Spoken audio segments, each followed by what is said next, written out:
اعوذ باللہ من الشیطان الرجیم بسم اللہ الرحمن الرحیم الحمد للہ رب العالمین الصلاۃ والسلام علی اشرف الانبیاء والمرسلین۔ اللہ کریم کا کروڑا احسان ہے جس نے ہمیں ایمان کے ساتھ جناب محمد رسول اللہ صلی اللہ علیہ وآلہ وسلم کی امت میں پیدا کیا۔ کروڑوں درود و سلام اس ذات پاک پر جو وجہ تخلیق کائنات ہے۔ میں آج کل ٹریول پہ ہوں اور ہو سکتا ہے اس ریکارڈنگ میں آپ کو کوئی ڈسٹربنس بھی محسوس ہو لوگوں کے آنے جانے سے۔ میں یہ ویڈیو ایک ہوٹل میں ریکارڈ کر رہا ہوں اور شاید آوازیں بھی لوگوں کی آپ کو آئیں، پلیز بیئر ود اس۔ ہم رسول اللہ صلی اللہ علیہ وآلہ وسلم کی حیات پاک کی ڈسکشن کرتے رہتے ہیں، آپ کی زندگی کے بارے میں، آپ کے معاملات کے بارے میں جانتے رہتے ہیں۔ تو ہم آج کل بات کر رہے ہیں معراج النبی صلی اللہ علیہ وآلہ وسلم کی، جب رسول اللہ حتیم سے نکل کر مکہ میں کعبہ میں جو وائٹ سیمی سرکل دیوار ہے، بیت اللہ کا حصہ ہے، آپ وہاں آرام فرما رہے تھے تو وہاں جبریل آئے اور آپ کو لے کر پہلے مدینہ منورہ اور پھر بیت المقدس میں آپ نے انبیاء کی نماز کی امامت کروائی، اور پھر قبہ صخرہ جہاں پہ آج کل ایک 8 کونے کا اسٹرکچر بنا ہوا ہے، عبد الملک بن مروان نے بنوایا تھا، اور اس کے اوپر گولڈن گنبد ہے، اسے قبہ صخرہ کہتے ہیں۔ اس پہاڑ سے رسول اللہ صلی اللہ علیہ وآلہ وسلم آسمانوں کی سیر کو گئے، پہلے آسمان سے 7ویں آسمان تک، 7ویں آسمان سے سدرۃ المنتہا اور اللہ کے عرش تک گئے، اللہ کریم سے ملاقات کی، ہم کلام ہوئے، اللہ کی زیارت کی، اور کائنات کی سیر کرتے ہوئے واپس آ گئے، اور ابھی رات ختم نہیں ہوئی تھی۔ رسول اللہ صلی اللہ علیہ وسلم کی معراج النبی کے متعلق ہمیں 2 سوال موصول ہوئے جو آج ہم ڈسکس کریں گے۔ ایک دوست نے سوال پوچھا ہے کہ کیا معراج جسمانی تھی، روحانی تھی، یا خواب کا معاملہ تھا؟ سب سے پہلے تو یہ ہے کہ قرآن کریم میں مختلف جگہوں پر اللہ اپنے نبیوں کے خواب کا ذکر کرتا ہے۔ ابراہیم علیہ السلام کے خواب کا ذکر کرتا ہے کہ انہوں نے خواب دیکھا جس میں حکم دیا گیا کہ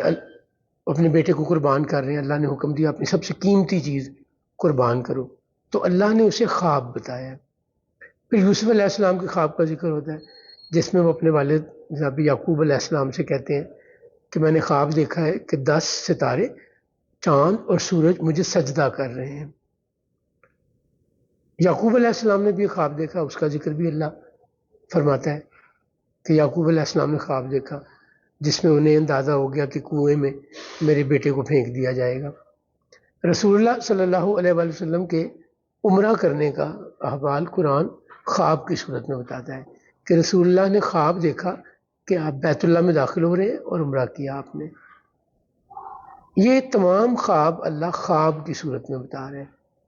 ان میں کہیں اللہ نے خواب کے علاوہ بات نہیں کہی، جبکہ رسول اللہ صلی اللہ علیہ وآلہ وسلم کے سفر معراج کو اللہ کریم اپنی ذات کی بڑائی بیان کرتے ہوئے، بے عیب ہے وہ ذات جس نے سیر کرائی اپنے بندے کو بیت اللہ سے بیت المقدس تک۔ اللہ کریم، میں بڑا غور کیا کرتا تھا زندگی میں کہ اللہ کریم نے ہمیں نماز ادا کرتے ہوئے رکوع میں اور سجدہ میں جو تسبیح بیان کی ہے، بتائی ہے، سبحان ربی العظیم اور سبحان ربی الاعلی،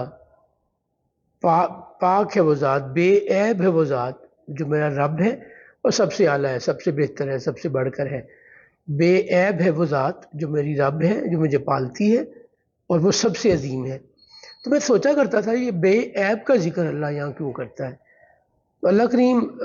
جو مجھے بات سمجھ آئی کچھ غور و فکر اور سوچ کے ساتھ، وہ یہ کہ اللہ کریم یہ بتاتا ہے اس زمانے کے جتنے بھی خدا تھے جن کی عبادت کی جاتی تھی، بت تھے یا کچھ اور تھے، درخت تھے، بلڈنگ تھی، کچھ جو بھی تھا، جو بھی سوچ تھی خدا ہونے کی، وہ اس میں نقص تھا۔ اگر بت تھے تو بول نہیں سکتے تھے، چل نہیں سکتے تھے، دیکھ نہیں سکتے تھے، سن نہیں سکتے تھے، کسی کا نہ نفع کر سکتے تھے نہ نقصان کر سکتے تھے۔ اگر کوئی درخت تھا تو پانی دیے جانے کا محتاج تھا، اگر پانی نہیں دیا جائے گا تو ختم ہو جائے گا۔ جو تو اپنی زندگی کے لیے لوگوں کی مدد کا محتاج ہے، غرض جتنی بھی چیزیں تھیں جن کو خدا یا خدا کے روپ میں سمجھا جاتا تھا ان میں نقص پائے جاتے تھے۔ میرے مالک نے اپنا انٹروڈکشن کرایا ہے، سبحان الذی، سبحان ربی الاعلیٰ، وہ ذات جو ہر قسم کے عیب سے پاک ہے، جس میں کوئی کمی نہیں، کوئی کجی نہیں، کوئی ڈپینڈنس نہیں ہے، جو اللہ الصمد، سورہ اخلاص میں قل هو اللہ احد اللہ الصمد، اللہ بے نیاز ہے۔ صمد کے معنی یہ ہے کہ ایسی ذات جو کسی اور پہ ڈپینڈ نہ کرتی ہو، جو کسی اور کی محتاج نہ ہو، جسے کسی اور کی سپورٹ نہ چاہیے ہو، لیکن اس کے سپورٹ کے بغیر کوئی اور نہ چل سکتا ہو، یعنی باقی سارے اس کے محتاج ہوں اور وہ کسی کا محتاج نہ ہو، تو اسے صمد کہتے ہیں۔ تو میرا مالک تو اپنے آپ کو انٹروڈکشن کراتے ہوئے قل هو اللہ احد کہہ دیجئے، پیارے رسول ان کو بتا دیجئے، آپ کہہ دیجئے کہ اللہ ایک ہے، اللہ واحد ہے، اللہ کے سوا کوئی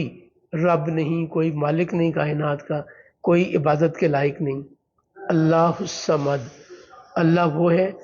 جس کے سارے محتاج ہیں، جس کے سارے ڈپینڈ کرتے ہیں جس پہ سارے، بٹ وہ کسی پہ ڈپینڈ نہیں کرتا، وہ کسی کا محتاج نہیں ہے، وہ ہر طاقت، ہر قوت، ہر معاملہ انڈیپینڈنٹلی اور اس کے اختیار کا، اقتدار کا، اس کی حکومت کا، اس کی تخلیق کی جو کمال ہے اس کا کوئی اندازہ نہیں کر سکتا۔ مجھے شعر بڑا پسند ہے، ذرا ذوق کے لیے آپ سے شیئر کرتا ہوں۔ اللہ کریم کو ایڈریس کرتے ہوئے شاعر کہتا ہے، خالق تیرے کمال کی حد تو نہیں مگر، تخلیق کے حوالے سے، مخلوق کے حوالے سے اللہ کا ذکر ہے۔ خالق تیرے کمال کی حد تو نہیں مگر، تخلیق مصطفیٰ تیری حد کمال ہے۔ جناب محمد رسول اللہ صلی اللہ علیہ وسلم کو جو اللہ کریم نے تخلیق کیا، وہ جو بڑی مشہور ربائی سب کو ہی آلموسٹ یاد ہے، بالغ العلا بکمالہ کشف الدجی بجمالہ حسنت جمیع خصالہ صلو علیہ وآلہ۔ اس میں اللہ کی بڑائی اسی طرح بیان کی جا رہی ہے کہ مالک تو نے رسول اللہ صلی اللہ علیہ وسلم کو ایسے پیدا کیا جیسے ان کی اپنی خواہش ہو، بہترین صورت میں، بہترین اخلاق میں، تم نے ساری خوبیاں جمع کر دی اپنے محبوب میں، اور میرا درود اور سلام ہو اللہ کے رسول پر۔ ہم بات کر رہے تھے کہ کیا معراج کا سفر جسمانی تھا، روحانی تھا یا خواب میں تھا؟ تو ہم نے پہلی ابھی تک بات کی ہے۔ اگر ہم خواب کی بات کرتے ہیں تو خواب تو میں آپ بھی دیکھتے ہیں، اور اس خواب میں ہم کہیں بھی نکل جاتے ہیں، دنیا کے کسی بھی ملک میں ہم ایسی وادیوں میں گھومتے ہیں جو شاید ایگزسٹ بھی نہیں کرتی۔ وہ بچپن میں ہم جب وہ جنوں اور پریوں کی کہانیاں الف لیلوی داستانیں سنا کرتے تھے تو اس میں کوکاف ہوا کرتا تھا، تو وہ اس کی جو بھی ہم نے باتیں سنی ہوئی تھی ہمارے خواب میں، ہمارے تخیل میں وہ چیزیں آتی تھیں، اور ہم ان کو دیکھتے رہتے تھے، اپنے خواب میں امیجن کرتے تھے، ویژولائز کرتے تھے۔ تو خواب ہوتا ہے، اس میں کون سی کمال کی بات ہے کہ اللہ اس کو یوں مینشن کرے کہ میرے بندے نے خواب دیکھا ہے اور اس نے خواب میں یہ کچھ دیکھا ہے۔ تو خواب تو بڑی معمولی چیز ہوتی ہے۔ اب آ جاتے ہیں اس کے روحانی ہونے یا نہ ہونے پر۔ اگر یہ سفر روحانی تھا تو کسی کو اعتراض کرنے کی کیا ضرورت تھی؟ متم بن عدی کو یہ کہنے کی ضرورت کیا تھی کہ ابن عبداللہ آج تک جو باتیں آپ نے کی ہم نے مانی یا نہیں مانی، لیکن باتیں عقل والی تھی، باتیں شعور والی تھی، سمجھ والی تھی، ان میں بڑا کمال علم تھا، حکمت تھی، بٹ آج جو آپ نے بات کی وہ تو عقل میں ہی نہیں آتی۔ وہ سفر جو 1 مہینہ فلسطین جانے کے لیے لیتا ہے، 1 مہینہ فلسطین سے مکہ واپس آنے کے لیے لیتا ہے۔ اگر یہ خواب کی ہی بات ہوتی تو متم بن عدی کو یہ اعتراض کرنے کی ضرورت نہیں تھی۔ باقی سردار اتنے اچنبے میں نہ آتے، وہ کوئی سیٹیاں نہ بجاتے، کوئی اپنے سر پکڑ کے نہ بیٹھ جاتے، لوگ اکٹھے ہو کے ابو بکر ابن ابو قحافہ کے پاس نہ جاتے اور ان سے یہ سوال نہ پوچھتے کہ کیا کوئی رات ہی رات میں مکہ سے فلسطین جا سکتا ہے اور واپس آ سکتا ہے؟ کیا کوئی آسمانوں پر جا سکتا ہے اور واپس آ سکتا ہے؟ یہ سوال کرنے کی ضرورت نہیں تھی اگر یہ روحانی سفر ہوتا۔ روحانی سفر میں آپ کہاں جاتے ہیں اور کہاں آتے ہیں یہ آپ کا ذاتی معاملہ ہے، آپ کسی کو بتائیں تو اس کا فائدہ کوئی نہیں۔ تو اگر یہ روحانی سفر ہوتا تو رسول اللہ اتنے اہتمام سے یہ باتیں کیوں بتاتے؟ رسول اللہ صلی اللہ علیہ وسلم تو اللہ کے حکم پر وہ سارا کچھ بتا رہے ہیں جو انہوں نے ایکسپیرینس کیا جسمانی لحاظ سے۔ آپ کا براق پر بیٹھنا، جبریل کا آنا، براق پر بٹھا کر مدینہ منورہ کی زمین پہ پہلے سے نفل یا نماز ادا کرنے کا کہنا، پھر مدائن میں کہنا، پھر بیت اللہ میں کہنا، پھر امام الانبیاء کا مقام حاصل کرنا، تمام انبیاء کی امامت کروا کر، اور پھر وہ اس راہب کی گواہی یا اس پریس کی گواہی جس نے ہرقل کے دربار میں یہ کہا کہ میں اس رات کو پہچانتا ہوں جب وہ یہاں آئے تھے، اس رات میں مسجد بند کرواتے ہوئے، چونکہ اس کا یہ دعویٰ تھا کہ میں مسجد کو اپنی نگرانی میں بند کروا کے جاتا ہوں، تو ہم کوشش کے باوجود دروازہ نہیں بند کر سکے، ہم نے اسے چھوڑ دیا کہ اگلے صبح آ کے اسے ٹھیک کروا لیں گے، کوئی خرابی ہو گئی ہے، اور صبح بغیر کسی ایفرٹ کے، بغیر کسی ریپیئر کے وہ بند ہو گیا دروازہ۔